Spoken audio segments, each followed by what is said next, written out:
circles never leave me alone. Say I don't answer the messages or pick up my phone. Say we all need some time just to settle.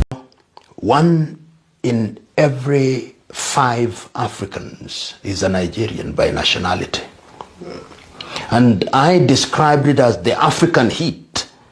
And SARS has gone underground, is in comatose, and the government thinks that it has solved the problem. No. That was a statement by young Nigerians that we are dissatisfied, that there are certain things that we want done. I hope that the administration in Nigeria will, in a very programmatic manner, begin to address those issues. And when I say the day Nigeria wakes up, if you have 250 million people, some of the most educated men and women in the world are Nigerians. There are more Nigerian doctors in the United States of America and the United Kingdom than there are in Nigeria. There are Nigerian engineers, there are Nigerian teachers, there are Nigerian business people. I mean, Nigeria is the engine. The Nigerian population is larger than the population of all ECOWAS countries combined. That tells you that if you make Nigeria great, it will be a magnet. And that is why I think deliberate effort must be made to make Nigeria stable, and Nigeria must also be renegotiated so that these tensions, I want the central administration to listen to what Nnamdi Kanu is saying. I want them to listen to what the Oduduwa is saying. I want them to listen to what the MEND are saying. Because when you have a conflict in your house with your children, what do? Do you beat them? You do stop talking to them? You call them at a table and you ask them, it is in our best interest that we retain this thing, but what is it that you don't like? And if you do that in humility, then you will listen to the people and restructure your country in a manner that makes it sustainable. It is doable. I remember those of you who are spiritually inclined, on the day that God was creating man, there was a conversation. He asked, and let us create man in our own image. There was a conversation in the heavens. Why can't we have a conversation here on earth? I believe in self-determination. Self-determination via the route of a referendum. There are people who may canvass for Nigeria to continue the way it is presently constituted. There are people who may even want to suggest restructuring. But we must bear one thing in mind.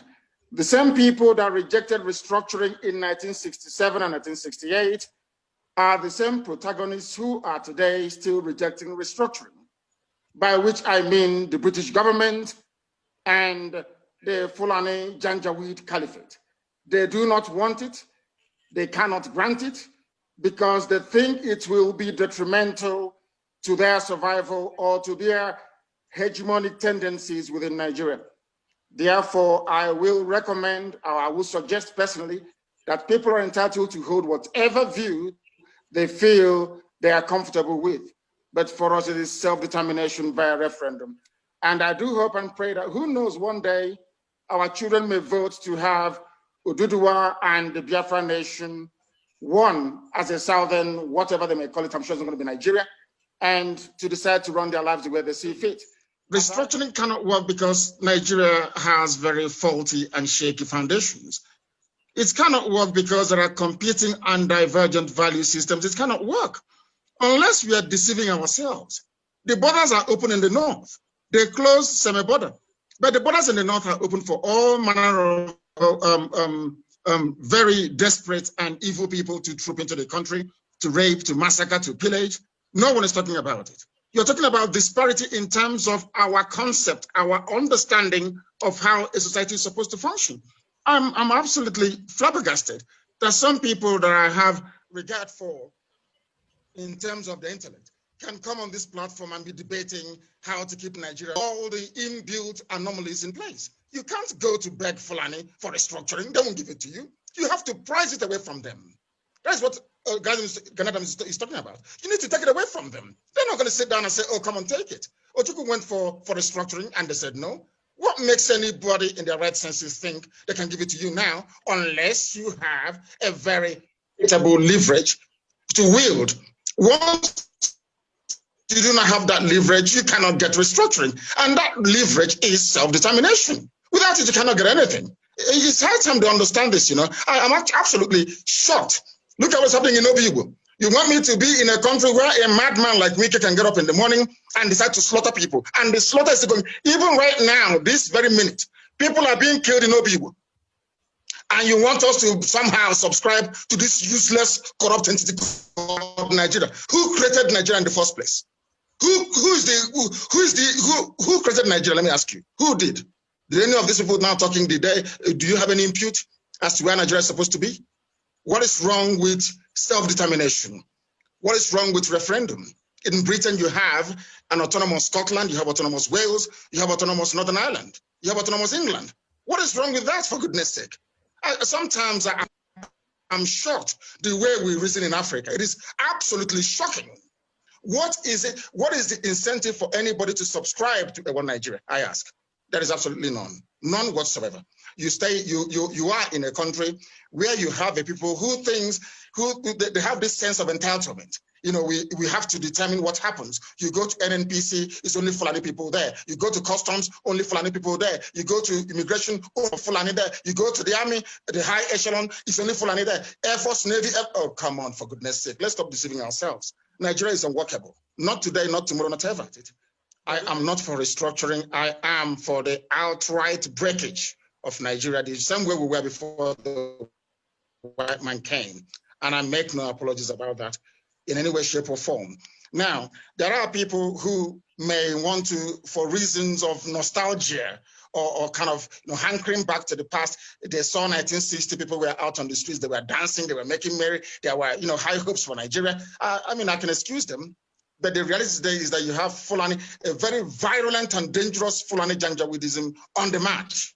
They want Ruga, they want to take our waterways. I mean, oh, come on. Nigeria is unworkable, can never work, and will never, ever work. The best way for us is self-determination. If they feel that they have the superiority, so to speak, or they have the upper ground in terms of the validity of the argument, they should come out and debate with us. What is wrong with a referendum? If you claim that a majority of the people want to remain in one Nigeria, then let's have a referendum. Let's determine it once and for all. How come via a referendum, Atiku became a Nigerian citizen? Why should I not be allowed to exercise the same right that Atiku actually exercised before being allowed into Nigeria? What is wrong with that? I mean, these double standards I cannot understand. Let's cut to the chase. The only thing holding Nigeria together is the oil and gas in Biafra land. And for the sake of that oil and gas, Biafrans are being killed right now as I speak. Wike is carrying out his genocide in Obibo right now. The day we rise up in anger, misunderstand us. But right now that this genocide is happening, no one is doing anything about it. I cannot be in a country with people who do not see any evil, they hear no evil, and they condone evil. I cannot be in the same country. Heaven knows I cannot be in the same country with these people. If there is any need for us, I would prefer a situation whereby those of us in the South will get together and say enough is enough. And until we make that categorical stand, believe you me, this nonsense will continue. The South, the Yoruba, the Igbo, and of course, a very significant presence we have in the South should be able to come together to say enough is enough. You don't beg Fulani. If you beg them, they will drive you into your grave. We need to stand up and say enough is enough. If you don't do this, if you don't do A, we do B. As simple as that. Why should we beg them? Who are these people that were begging them? All the time is begging, pleading. And as Ganadam said, come 2022, they'll start talking about elections. They want to see the future of their children in Asorok running all over the place, either as SSA or as secretary to the government. All these debates about restructuring will just go through the window.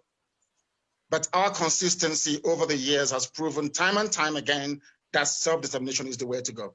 And there is one thing that will make it absolutely critical that we sustain this very drive. And there is the unity and camaraderie between the East and the West, between the Igbos and the Yorubas. And when we say the Igbo, that means encompassing everybody who's in the East and of course, our Yoruba brethren in the West.